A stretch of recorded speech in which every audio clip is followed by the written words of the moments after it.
I decided to take an MA in Advanced Child Protection with the University of Kent because I wanted to make a change within the child protection arena.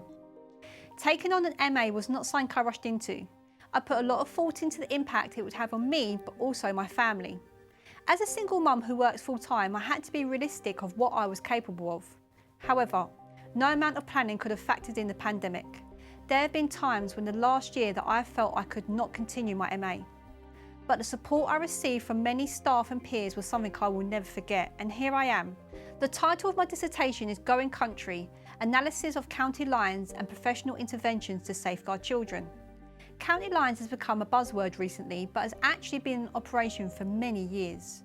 For those who don't know, county lines is a professional wording that refers to the drug distribution from a city or metropolitan area to a rural area. This is usually operated by gangs, and they will use children and vulnerable adults in many different aspects of the operation. My dissertation focuses on the children exploited, abused and killed within this. I undertook a secondary data analysis utilising the University of Kent's library search system and relevant databases to source up-to-date and current studies, text, white papers and other available data to help me answer 3 questions. 1. Is there adequate information available to professionals to keep them informed of the child abuse that takes place within gangs and county lines? 2.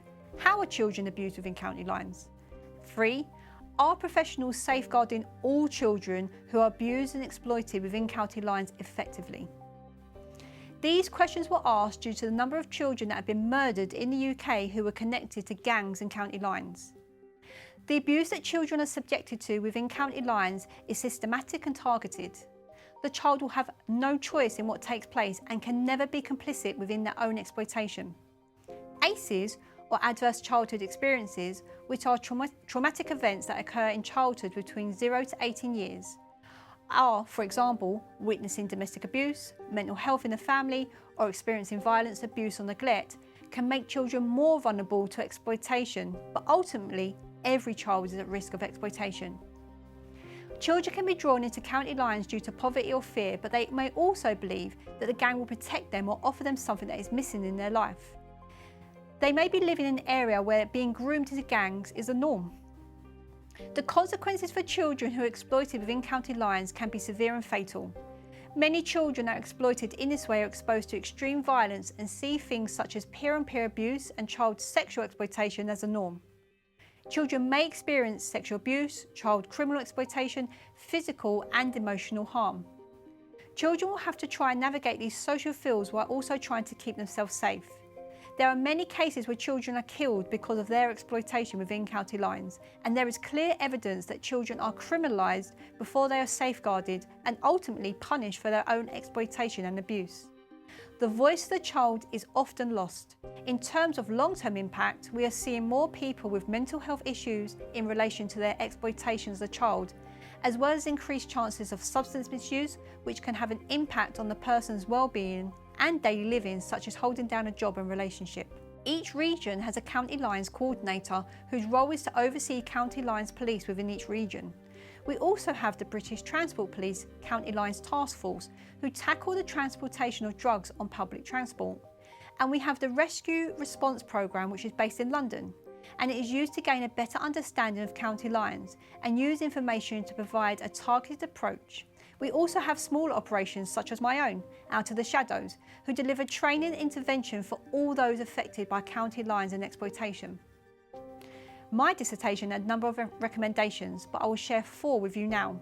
First, a national standard must be implemented that assures children are recognised as victims of exploitation and appropriate, consistent safeguarding takes place when they have committed a crime directly associated with their exploitation and recorded as child criminal exploitation. Second, there needs to be a uniform approach to sharing information where there is a safeguarding concern for a child. Thirdly, there needs to be training for all practitioners on county lines from the eyes of the child. And lastly, the voice of the child must be heard, always recorded and action taken. In conclusion, I found that there is information available for professionals in terms of county lines. However, there are many cases when the criminalisation of a child takes place before the safeguarding. There needs to be a deeper understanding of county lines and this needs to be from the eyes of the child. Lastly, lived experience is the way forward. We must listen to the voices of survivors. Since my dissertation, my peers have noticed several times that my language when talking about county lines has changed and that I'm able to bring a critical lens that was not present before, and this has had a massive impact on my practice. My dissertation was a very personal journey for me. It was a way of me bringing a voice to those children who may not have a voice of their own. I was able to use real-life case studies to strengthen my points and also to highlight the changes that need to take place. Writing my recommendation was very emotional for me. It felt as if I was finally able to put in place something that should have been put in place years ago. I was able to express myself in a way I never felt possible.